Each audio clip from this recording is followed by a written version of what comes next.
오늘 장의 중심이 될 이슈엔 전략으로 정리해보죠. 오늘 세 분과 함께 해볼게요. 야천투자연구소 남인호 소장, LNS홀딩스 김선영 대표, 한국경제TV 조희연 기자 수고해 주시겠습니다. 어서 오세요. 먼저 공매도 관련 소식부터 짚어보겠습니다. 미국과 유럽 증시 하락에 베팅한 헤지 펀드들이 56조 원 넘는 손실을 봤다라는 외신 보도가 전해졌습니다. 보통 공매도를 하면 수익을 낼 것이라는 생각이 드는데 남인호 소장님, 이렇게 큰 손실을 본 이유 좀 구체적으로 어디에 있을까요? 네, 먼저 우리 시청자분들이 깜짝 놀라실까 봐 미리 말씀드립니다. 우리 한국의 손실이 아닙니다.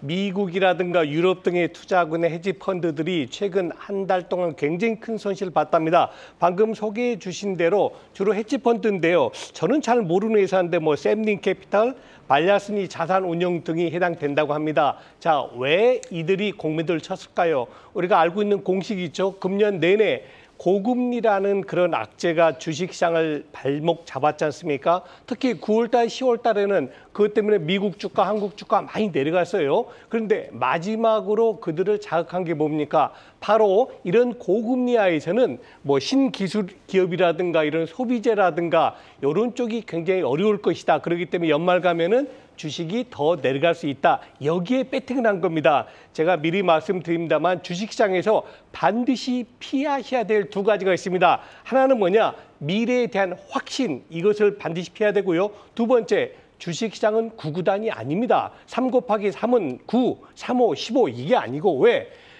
지금 아까 말씀드린 대로 고금리가 이어지니까 반드시 성장 기업이라든가 헬스케어 기업이라든가 소비재 기업이 주가가 내려가야 됩니까? 그게 아니죠. 주가 움직임에는 기업 실적이라든가 고금리는 하나의 팩트일 뿐이고 나머지 98가지가 긍정적이면 주가는 올라가는 겁니다. 지금 미국이라든가 한국 그렇게 돼 있지 않습니까? 미국이 10% 올랐고 우리 한국도 12%가 올랐습니다. 이런 부분 때문에 다시 말씀드립니다만 공매도라 그래서 반드시 수익을 본다. 그게 아니라는 점을 강조드리고 싶습니다.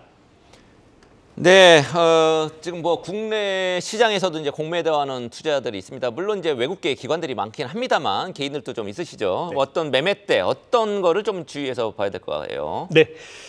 사실 저희 이 자리, 저희 코너 쭉 보시는 분들은 모두가 아시겠습니다만 저도 그렇고 김선영 대표도 그렇고 계속 시장에 대해서 낙관적, 긍정적, 특히 올 하반기에는 긍정적인 표현을 많이 드렸지 않습니까? 그런데 공매도를 왜 하겠습니까? 가만히 생각해 보면 공매도는 미래를 미리 예측하기 때문입니다. 즉 연말에 갈수록 고금리 상태가 악화될 것이고 기업들의 실적이 나빠지기 때문에 주가는 내려갈 거야. 이런 사전 예단 때문에 공매도 치는 거 아니겠습니까? 그런데 꼭 필요한 게 있죠. 그런 예측은 할 수 있죠. 그러나 시장이 어떻게 됐습니까? 지난 10월 31일자 우리 종합주가지수 2290포인트를 저점으로 올랐지 않습니까? 자그마치 1, 20포인트도 아니고 210포인트가 올랐어요. 그러면 그 과정에서 빠른 철수를 해야 됩니다. 근데 대부분 사람들은 지금 잠깐 올라도 또 내려갈 거야.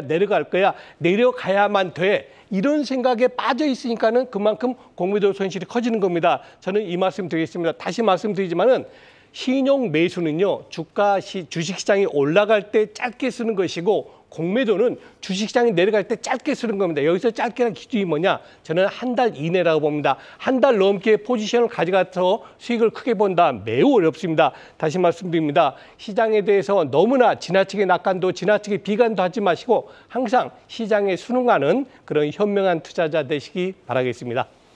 네, 이어서 조현 기자가 준비한 소식도 확인해 보겠습니다. 연말이 다가오면서 올해 막바지 기업 공개에 박차를 가하고 있죠. 오늘도 2개의 기업이 나란히 코스닥 시장에 입성합니다. 아쉬운 점은 코리아 디스카운트의 해묵은 과제로 꼽히는 쪼개기 상장이 여전하다는 점인데요.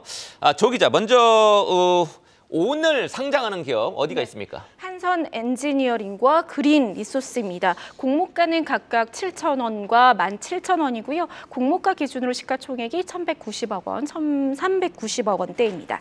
한선 엔지니어링은 계측 장비용 피팅, 밸브, 맞춤형 모듈 등을 제조하는 전문 기업이고 인데요. 주로 석유화학과 에너지, 조선 등이 주요 고객사고요. 최근에는 수소와 2차 전지 에너지 저장 장치 등으로도 진출하고 있어서 시장에 주목하고 있죠. 그리고 그린 리소스는 반도체 공장 설비에 들어가는 코팅 소재를 개발해 공급하는 기업입니다. 이 중에 한선 엔지니어링이 국내 철강 시장에서 50년 업력을 보유한 한국 선제의 자회사입니다. 네.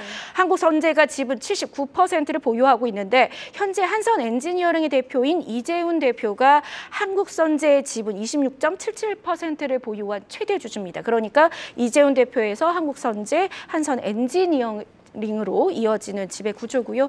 이번 IPO 과정에서 구주 매출도 없고 또 상장 후 유통 가능 물량이 공모 물량인 25%에 해당하고 있어서 오버행 우려가 없다는 점이 눈에 띕니다.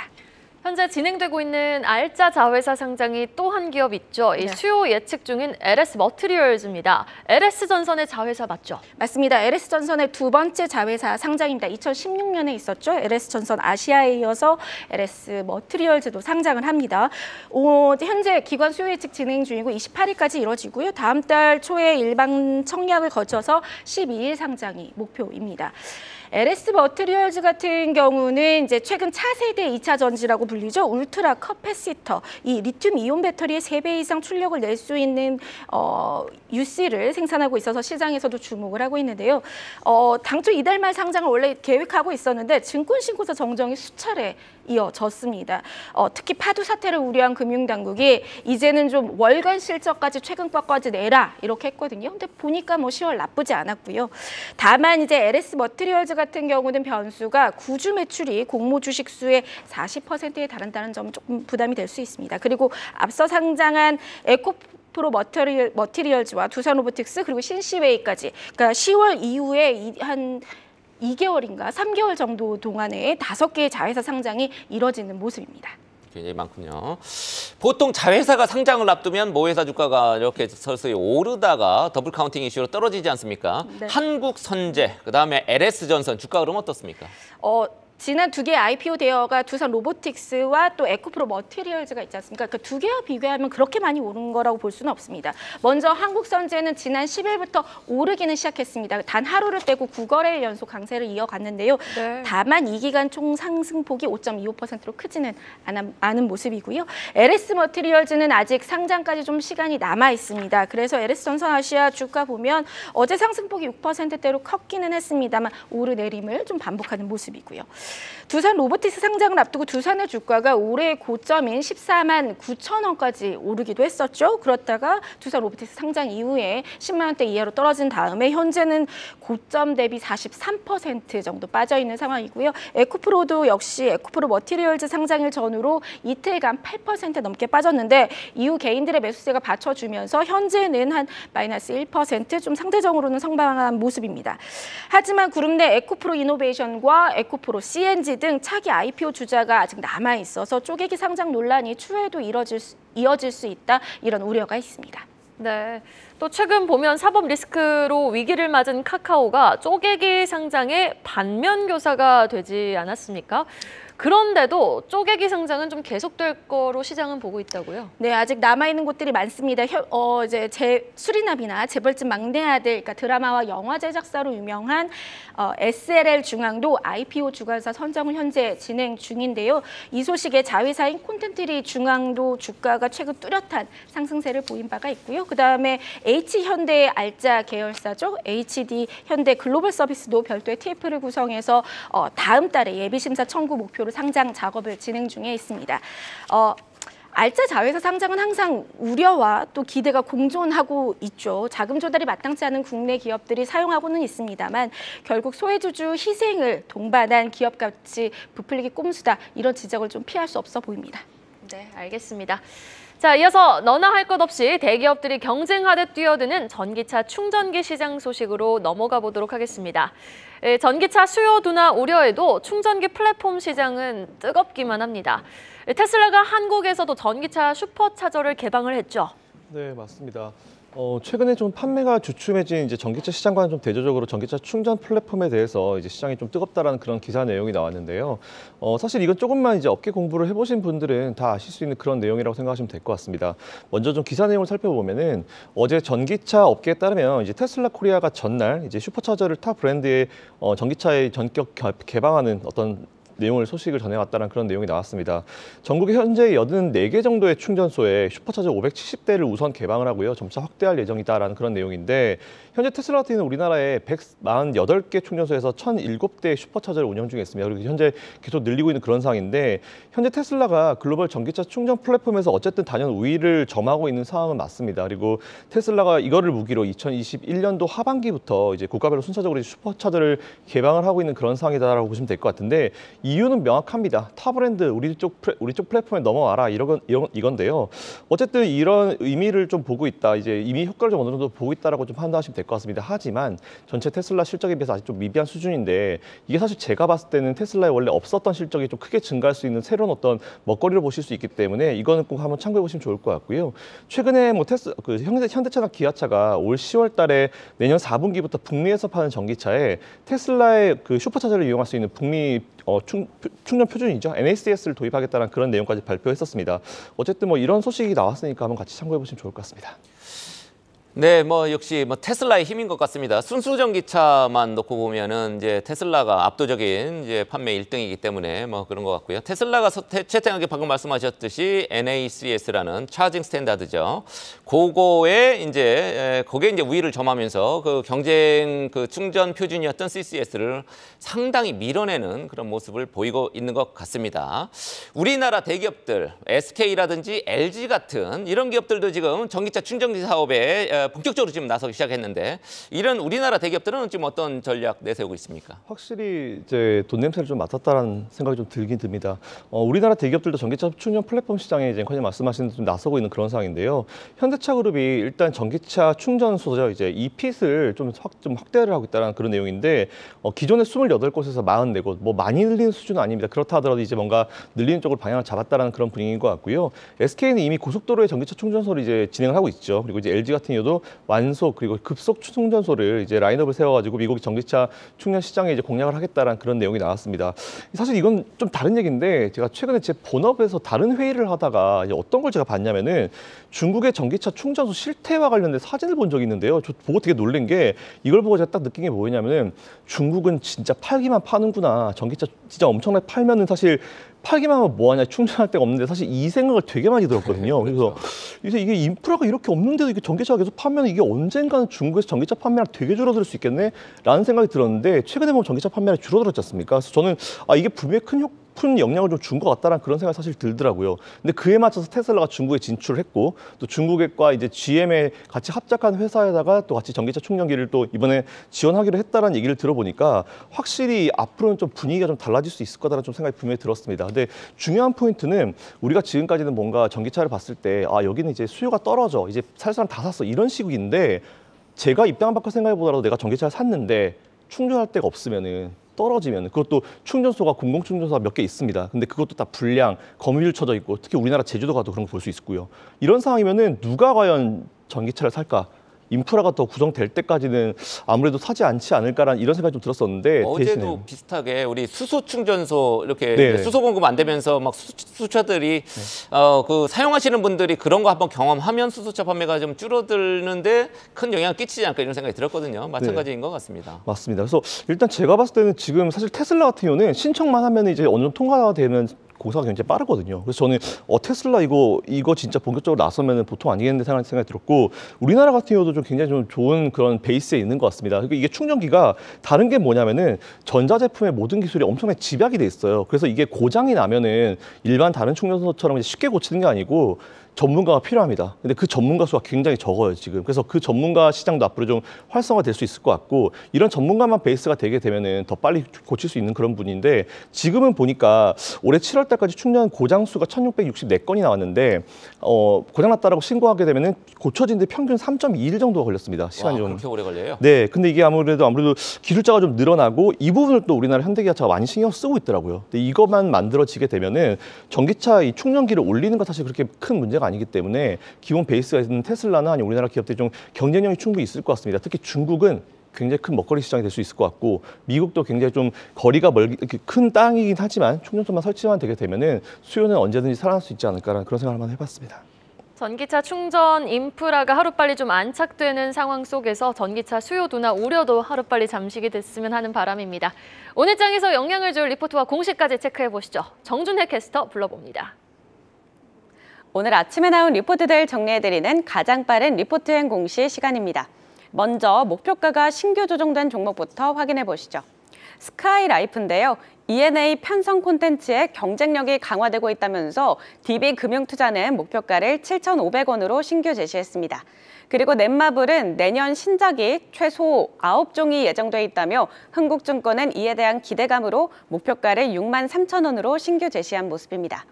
이번엔 목표가가 하향 조정된 종목도 살펴보도록 하겠습니다.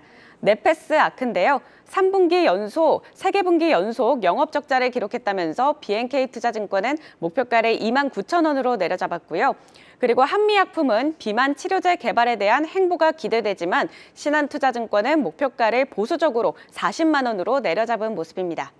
이번엔 목표가가 유지인 리포트도 살펴보시죠. 네, 하나증권은 삼보모터스에 대해서 내년부터 전기차용 부품 공급이 시작될 것이다라는 긍정적인 리포트를 발행을 했고요.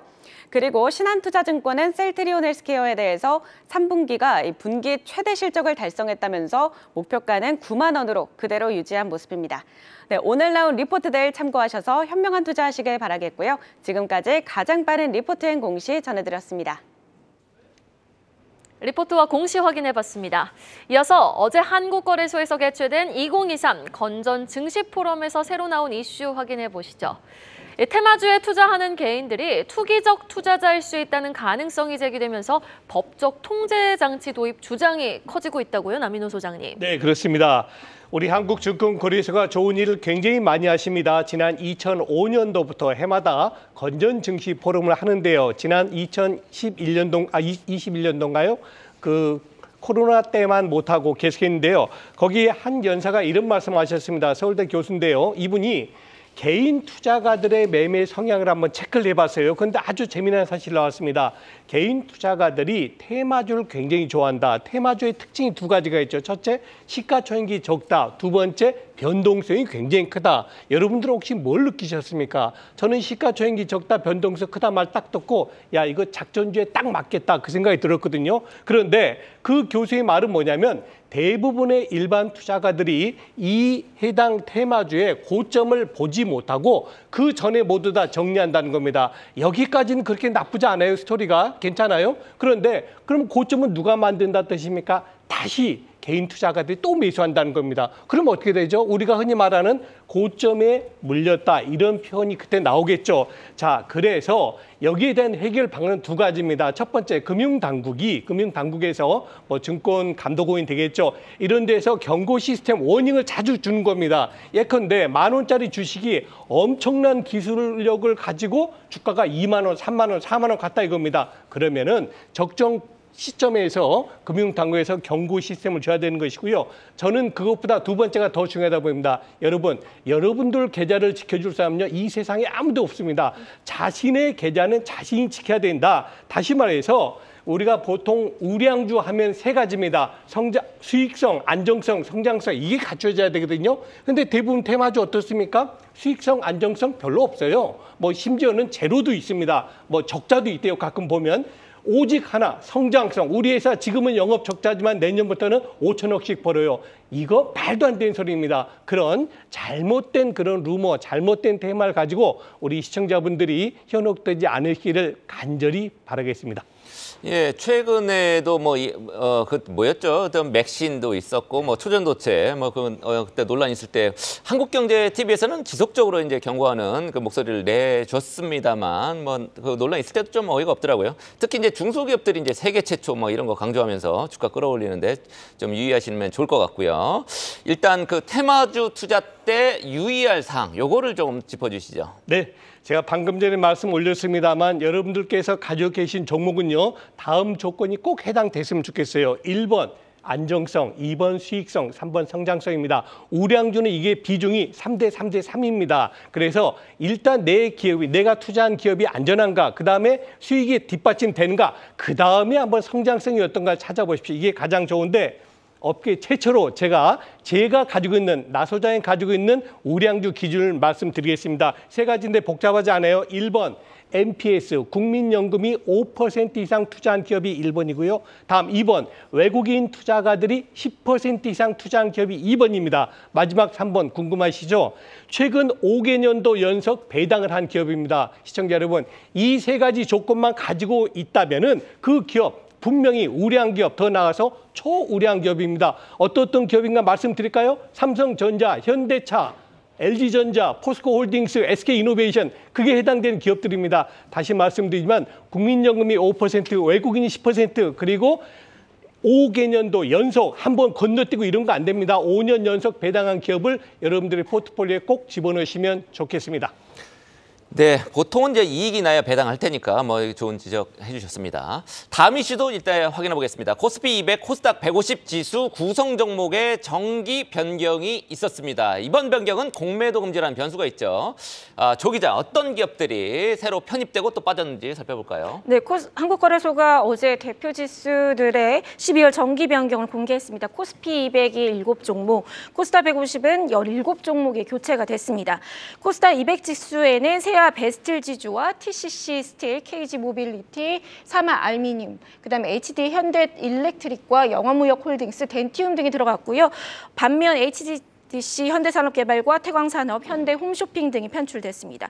코스닥 150은 셀바세이와 루니 원텍, 데브시스터즈 등 17개 종목이 편입됐고 셀트리온 헬스케어, 삼표 시멘트 등이 제외가 됐고요.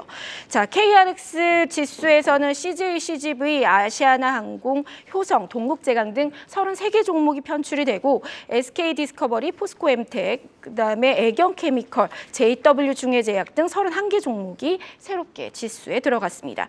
증권가에서는 공매도 전면 금지 이후 맞이하는 정기 변경 영향을 주목하고 있습니다.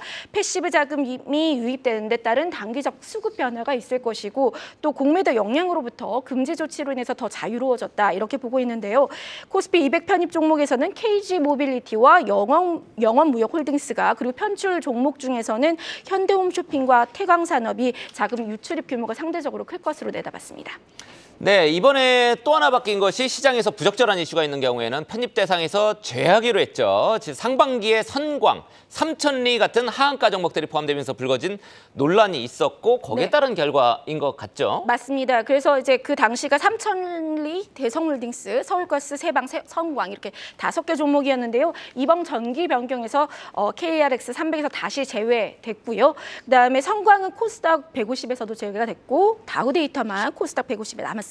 그래서 한국거래소는 이런 불공정 거래 관련 정황이나 또 거래소의 시장 조치가 발생한 경우 좀 정성적 심의를 강화하겠다 이렇게 바꿨고요. 그래서 이번에 유력했던 영풍재지와 파두가 편입이 불발이 됐습니다. 영풍재지는 좀 일찌감치 안 될 거라고 얘기가 나왔는데 파두는 좀 마지막까지 좀 검토가 길어졌거든요. 마땅히 제외할 이유가 없다 이렇게 거래소가 원래 봤었는데 결국에는 금융당국 조사가 진행 중인 만큼 보류를 결정한 것으로 나타났습니다. 또 다른 뜨거운 감자는 에코프로 머티리얼즈인데요. 상장 5거래일 만에 공모가 3배 뛰었고 시총도 지금 6조 7천억 원대입니다. 12월 특례 편입이 있을 것이냐 이게 관건인데요. 결론적으로는 조금 더 주가가 지금 수준을 넘어야 합니다. 7조 원 이상으로 올라가서 52건을 다음 달 14일까지 안에 15거래일 연속 유지를 해야 합니다. 다만 최근 에코프로 머티리얼즈 과열 양상을 우려해서 신용거래를 차단하는 증권사들이 나왔다는 점은 유의하실 필요가 있습니다. 네, 에코프로머티가 7조 원 이상 오르면서 과연 12월 정기 변경에는 편입이 될지 여부도 여러분 지켜보시면 좋겠습니다. 마지막 소식입니다. HMM 인수전 이슈로 마무리해보죠. HMM 인수전 하림그룹 컨소시엄과 동원그룹 간의 2파전으로 압축이 됐습니다. 반세는 초박빙인 모습인데 자, 김선영 대표님 업데이트된 내용 좀 전해주실까요? 사실 이렇게 다른 사람 딜을 제3자 입장에서 보는 게 되게 재밌거든요. 근데 사실 이번에 봤을 때 LX가 갑자기 빠진 거는 조금 개인적으로 아쉬웠습니다. 왜냐하면 제일 돈 많은 게 LX거든요. 사실은 이 셋 중에 제일 돈 많은 게 LX인데 LX가 좀 빠진 부분이 왜 빠졌는지 좀 궁금하긴 한데 뭐 남들이기 때문에 별로 신경 안 쓰고 있고요. 일단 KDB 산업은행과 한국해양진흥공사 같이 현재 진행하고 있습니다. HMM의 경영권 매각 관련해가지고 이제 지난주부터 계속 제가 다뤄드리고 있었는데 일단은 하림그룹과 동원그룹이 최종적으로 이제 참여를 했다는 그런 내용이 나왔습니다. 닭이냐 참치냐. 네, 닭이 참 진짜 맞습니다. 그래서 일단 인수 적격 후보로 포함됐던 LX 인터내셔널 같은 경우는 사실 앞에서 말씀드린 대로 제일 돈이 많았는데 일단 포기를 했고요.